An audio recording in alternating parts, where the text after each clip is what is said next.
2024년 10월 4일 금요일 새벽기도에 나오신 성도님들을 주님의 이름으로 환영합니다. 하나님의 말씀은 열왕기하 18장 13절로부터 25절 말씀입니다. 제가 가진 성경으로 구약성경 593면 열왕기하 18장 13절로 25절 말씀을 제가 봉독하겠습니다. 히스기야 왕 제14년에 아수르의 왕 사네립이 올라와서 유다 모든 견고한 성읍들을 쳐서 점령하매 유다의 왕 히스기야가 라기스로 사람을 보내어 아수르 왕에게 이르되 내가 범죄하였나이다. 나를 떠나 돌아가소서. 왕이 내게 지우시는 것을 내가 당하리이다 하였더니 아수르 왕이 곧 은 300달란트와 금 30달란트를 정하여 유다 왕 히스기야에게 내게 한지라. 히스기야가 이에 여호와의 성전과 왕궁 곳간에 있는 은을 다 주었고 또 그때 유다 왕 히스기야가 여호와의 성전 문의 근과 자기가 모든 기둥에 입힌 금을 벗겨 모두 아수르 왕에게 주었더라. 아수르 왕이 다르단과 랍사리스와 랍사게로 하여금 대군을 거느리고 라기스에서부터 예루살렘으로 가서 히스기야 왕을 치게 하매 그들이 예루살렘으로 올라가니라. 그들이 올라가서 윈못 수도 곁 곧 세탁자의 밭에 있는 큰 길에 이르러 서니라. 그들이 왕을 부르매 힐기야의 아들로서 왕궁의 책임자인 엘리야김과 서기관 셈나와 아삽의 아들 사건 요아가 그에게 나가니 랍사게가 그들에게 이르되 너희는 히스기야에게 말하라. 대왕 아수르 왕의 말씀이 내가 의뢰하는 이 의뢰가 무엇이냐. 내가 싸울 만한 계교와 용력이 있다고 한다마는 이는 입에 붙은 말뿐이라. 내가 이제 누구를 의뢰하고 나를 반역하였느냐. 이제 내가 너를 위하여 저 상한 갈대 지팡이 애굽을 의뢰하도다. 사람이 그것을 의지하면 그의 손에 찔려 들어갈지라. 애굽의 왕 바로는 그에게 의뢰하는 모든 자에게 이와 같으니라. 너희가 내게 이르기를 우리는 우리 하나님 여호와를 의뢰하노라 하리라마는 히스기야가 그들의 산당과 제단을 제거하고 유다와 예루살렘 사람에게 명령하기를 예루살렘 이 제단 앞에서만 예배하라 하지 아니하였느냐 하셨나니 청하건대 이제 너는 내 주 아수르 왕과 내기하라. 내가 만일 말 탈 사람을 낼 수 있다면 나는 내게 말 2,000마리를 주리라. 내가 어찌 내 주의 신하 중 지극히 작은 지휘관 한 사람인들 물리치며 애굽을 의뢰하고 그 병거와 기병을 얻을 듯하냐. 내가 어찌 여호와의 뜻이 아니고야 이제 이곳을 멸하러 올라왔겠느냐. 여호와께서 전에 내게 이르시기를 이 땅으로 올라와서 쳐서 멸하라 하셨는지라. 아멘.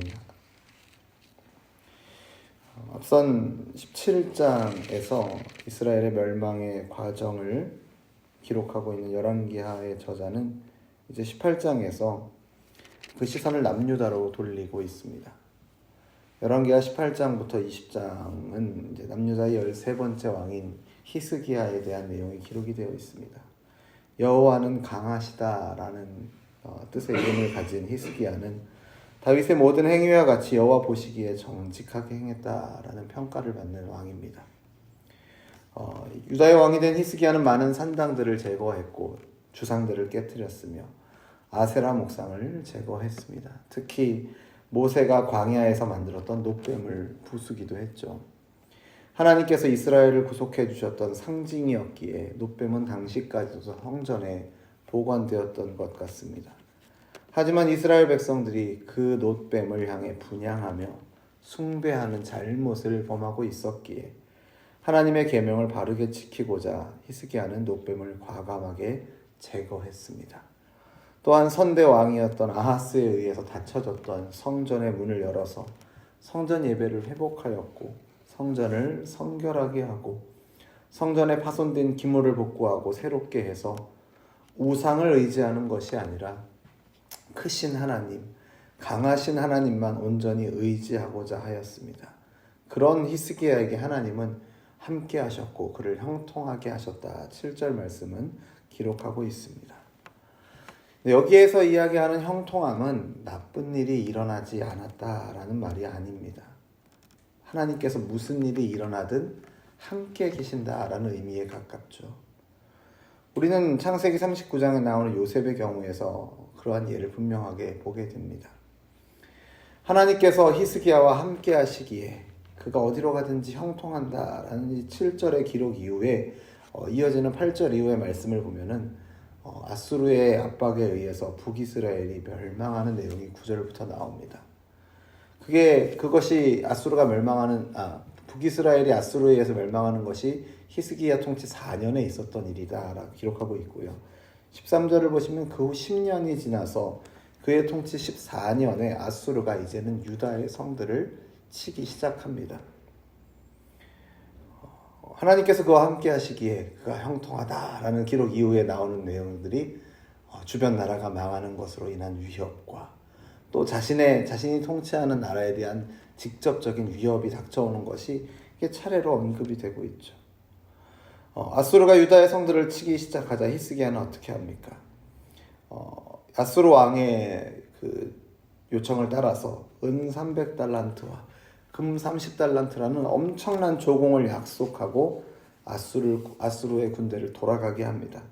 하지만 오늘 본문을 읽다 보면 이렇게 돌아갔는지 알 수 없을 정도로 또 다시 아수르의 군대가 다시 쳐들어옵니다.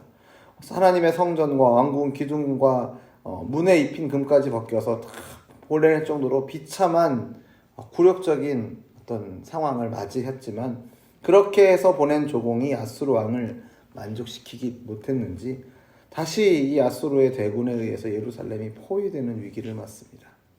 이때 이제 아수르의 군대 장관이었던 랍사게가 성 밖에서 하나님과 하나님의 백성을 모욕하는 말들이 이제 이어서 쭉 19절부터 오늘 본문 마지막인 25절까지 또 28절 이후의 말씀에 이제 기록이 되어 있죠.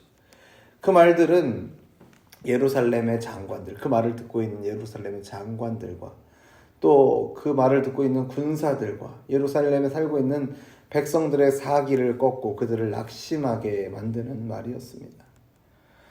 오늘 우리가 랍사게가 하는 말을 다 읽지는 않았습니다만 35절까지 쭉 다 읽어보면은 그 말의 핵심이 무엇인가? 그것은 바로 이 위기의 순간에 너희가 지금 위기를 만났는데 너희가 의지할 대상이 누구이냐 하는 것입니다. 애굽을 의지해도 소용이 없고 히스기야가 의지한다라고 하는 하나님을 의지하여도 소용없다라는 것이죠. 더구나 랍사게는 자기들의 성공과 강대함을 이야기하면서 심지어 25절에서 자기들이 와서 예루살렘을 이렇게 치는 것이 하나님이 허락하신 뜻이 아니면 어찌 가능하겠는가라는 논리로 하나님의 이름을 더럽히기까지 합니다. 본문 이후의 기록이나 역대하의 기록을 보면 랍사게는 의도적으로 이제 유다 방언으로 이 모든 말들을 합니다. 그래서 이 말을 듣고 있는 모든 유다 백성들의 마음을 낙심하게 하려고 하죠. 그렇게 낙심하게 하려고 하는 목적이 무엇입니까? 하나님을 의지하지 말고 아수르 왕을 의지하라는 것이죠. 아수르 왕을 의지하고 그가 주는 모든 선한 것들을 누리라. 아수르 왕의 포도와 무화과를 먹고 왕이 그들을 옮겨갈 곳에서 곡식과 포도주와 감람과 꿀을 먹으며 살라라고 백성들에게 이야기하고 있는 것입니다. 시험하고 있는 것이죠. 이 히스기야 왕에 대한 18장의 기록을 살펴보면서 우리가 주목해야 할 것은 무엇일까요? 물론 그가 하나님 앞에 정직하게 행하여서 성전을 회복하며 우상들을 불태운 일들도 우리가 주목해 보아야 할 일들이겠습니다만 하나님께서 그와 함께 하시는 가운데 그와 그의 백성들에게 주어졌던 이 시험의 순간을 우리가 주목해 보아야 하지 않을까 말씀을 준비하면서 생각을 하게 됩니다. 위기의 순간 속에서도 하나님을 의지할 것인가? 이미 앞서 그들에게 저항했다가 멸망당했던 이스라엘을 경험한 상황 속에서 유다의 백성들은 아수르 왕이 랍사게를 통해서 모든 좋은 것을 약속하는 이런 상황 속에서 경건한 왕인 히스기야가 말하는 대로 하나님을 의지할 것인지 아니면 랍사게의 말대로 아수르 왕을 의지할 것인지 이것이 당시에 히스기야와 이 예루살렘의 유다 백성들에게 주어진 시험이고 언제든지 하나님의 백성들에게 일어나는 믿음의 시험일 것입니다. 하나님께서는 성도들의 삶에 이런 원치 않는 일들이 일어나도록 허락하십니다. 하지만 그것은 괴롭게 하시려 하는 것이 아니라 마침내 은혜를 베푸시고 하나님을 향한 당신의 백성들의 믿음을 시험하시고자 허락하신 상황이라는 것을 우리는 기억해야 합니다. 이런 환난들이, 이런 시험이 하나님께서 우리를 버리셨기 때문이 아니라 하나님이 우리를 여전히 사랑하시기에 이런 일이 일어난다라는 것이죠. 아수르 왕이 약속하는 것과 같이 세상이 약속하는 좋은 것을 취할 것인지, 아니면 하나님을 의지하며 계속해서 그분을 붙들 것인지, 이것이 히스기야 왕과 당시 유다 백성들에게 주어졌던 시험이고, 오늘을 살아가는 하나님의 백성인 저와 여러분에게도 동일하게 주어지는 시험인 줄로 믿습니다. 성도 여러분, 세상은 우리가 위기 앞에서 하나님을 의지하고자 할 때 미련하다, 비웃고 조롱합니다. 하나님을 의지하는 대신에 세상을 의지하도록 만들기 위해서 우리를 때로는 위협하고 우리를 조롱합니다.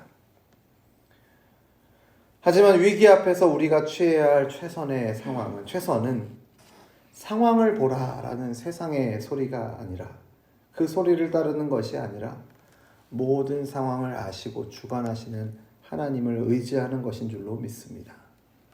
야고보서 1장에서 야고보 사도는 너희가 여러 가지 시험을 만나거든 온전히 기쁘게 여기라 말합니다. 왜냐하면 믿음의 시련이 인내를 만들어내기 때문이고, 인내는 우리를 온전하고 구비하여 부족함이 없도록 세워가기 때문입니다. 우리 인생에서 만나게 되는 시험이 우리로 하여금 우리의 힘을 의지하는 것이 아니라 하나님을 찾고 하나님을 의지하도록 인도하기에 조금씩 우리의 모습에서 모난 부분을 깎아내고 하나님을 기쁘시게 하는 모습으로 우리를 다듬어 가기에, 인생에서 위기의 파도가 거세게 몰아치는 순간 파도가 전부인 줄 알았는데 그 파도를 운행하시는 하나님의 손길도 함께 있음을 발견하게 될 것이기에 우리는 기뻐할 수 있고 감사할 수 있는 줄로 믿습니다. 인생의 위기를 극복하는 최선은 하나님의 손을 더욱 꼭 붙드는 것임을 기억하시면서 오늘도 더욱더 하나님을 찾고 구하시는 그 하나님의 손길을 의지하시는 저와 여러분 되기를 간절히 소원합니다. 기도하겠습니다. 하나님 아버지, 우리에게 은혜를 주셔서 오늘 하루도 살아갈 수 있도록 귀한 삶을 허락하여 주심을 감사드립니다. 이 삶을 살아가면서 우리가 만나게 되는 것은 무수한 유혹과 시험들입니다. 우리를 낙심하여 넘어뜨리려 하는 유혹들. 그래서 하나님께서 이 주신 상황들, 시험들을 통해서 우리가 하나님을 더 잘 의지하고 믿기보다는 이 상황 속에서 세상을 의지하고 하나님을 잠깐 부인하고 세상을 따르면 훨씬 더 내가 편할 수 있다라는 유혹이 끊임없이 우리에게 찾아오게 됩니다. 하나님, 그 가운데서 여전히 하나님 우리와 함께 하심을 기억하며 바라보는 우리들 되게 하여 주옵소서. 위기의 순간이 다가올 때, 하나님을 의지하는 우리의 믿음이 시험을 받을 때, 우리의 믿음을 유혹하고 넘어뜨리려는 사탄의 괴계가 있을 때, 오늘 본문에 나타나는 이 유혹과 시련 앞에서 히스기야와 유다의 백성들의 모습을 떠올려 보면서, 또 수없이 유혹당하셨으나 말씀으로 이기셨던 주님의 모습을 떠올리면서, 믿음의 선배들의 모습을 떠올리면서 오직 하나님을 더욱 신뢰하며 하나님을 의지함으로 하나님을 영화롭게 하는 우리의 삶이 되기를 간절히 소원합니다. 우리가 하나님을 의지하는 것은 하나님이 강하시고 크신 분이시기 때문입니다.